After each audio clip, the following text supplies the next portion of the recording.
Hello, my name's Robert Martin, and I'm pretty passionate about what's going on in Palestine. First of all, I'd like to thank everybody for all the support that I've been given, all the messages that I get continuously every day. The haters, I laugh, and I truly don't care about the haters because it means I'm doing something and it means we're getting under their skin. I have a lot of people ask why I got so passionate about what's going on in Palestine, and it's pretty simple. I've known for a long time that there's been issues over there, but like most other people, I didn't really know. And when the last Gaza strike happened, I started doing a lot of reading because I couldn't comprehend that an army could do this sort of thing and kill children on a regular basis whilst the world watched. And yet they were crying self-defense.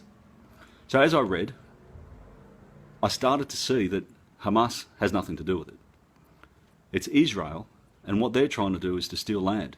It's the Zionists trying to take over someone else's land. But they'd have you believe that there was nobody there at the start, but there was. There was heaps of people there. The Palestinian people are not terrorists. The Palestinian people aren't haters. The Palestinian people are not people that hate Jews. They are simply people trying to live a safe and secure life and have freedom like you and I have. I couldn't believe that it could be as bad as what I read. So I went over there and I had a look.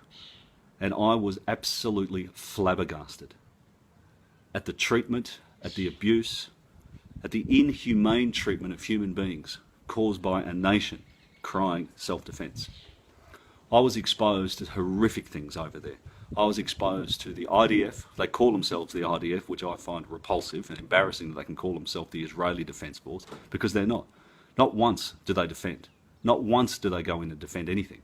You can't go in and occupy somebody else's land and cry self-defense. You can't go in there with Apache helicopters and shoot people. You can't go over and with your jets and drop phosphorus over an innocent people. What embarrasses me the most is that the uneducated person, and I was one of these people not very long ago, that seems to think that the Palestinians are at fault. What I've now realised since, that every time they say Palestinians, they'll put terrorists. Every time they put anything to do with the Israeli army, they'll put that they're defending themselves. Well, there's an absolute fabrication of the truth. It's a misnomer. When I found out that this was going on, I couldn't stop. And so a lot of people ask, where do I get my motivation and where do I get my energy to keep doing this? Well, I simply put myself in their shoes. I put my family in their shoes. If anybody did anything to my family, if anybody threatened my family, God help what I would do.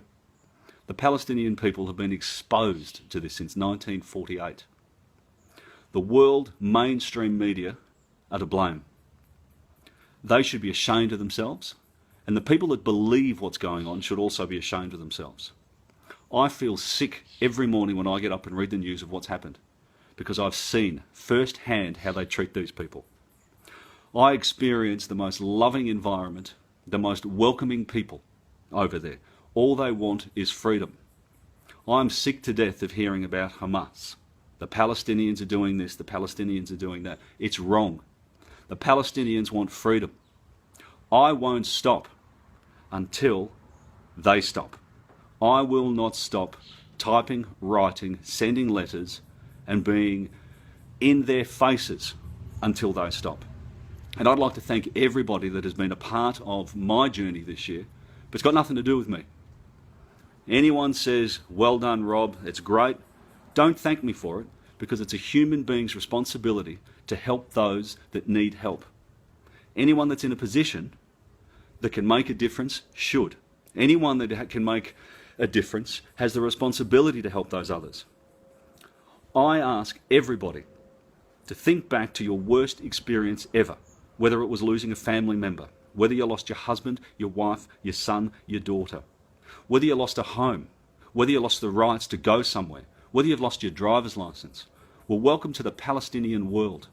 Day by day, they live this. The worst part about it is then they're blamed for what's going on.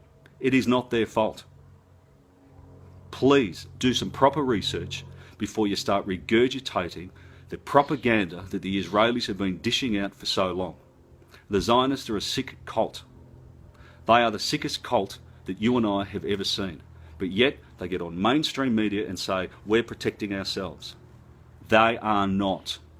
I will continue to do this, and I hope that you will continue to do it. The one thing that I do ask is that people don't just like and share.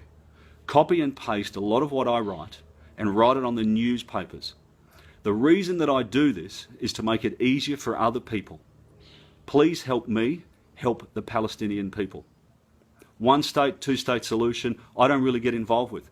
They need to stop the occupation. They need to be left alone and stop being abused. In any other country in the world, it would be illegal. If this happened anywhere else in the world, there'd be an uproar. A few people die in America and the whole world is watching. Well, this happens every single day in Palestine. Please help and make 2015 better. You saw the amount of people that have died and have been kidnapped and butchered and lost their homes. It is our responsibility to help them. Please help. Thank you very much for all your support, and I look forward to seeing you all again soon.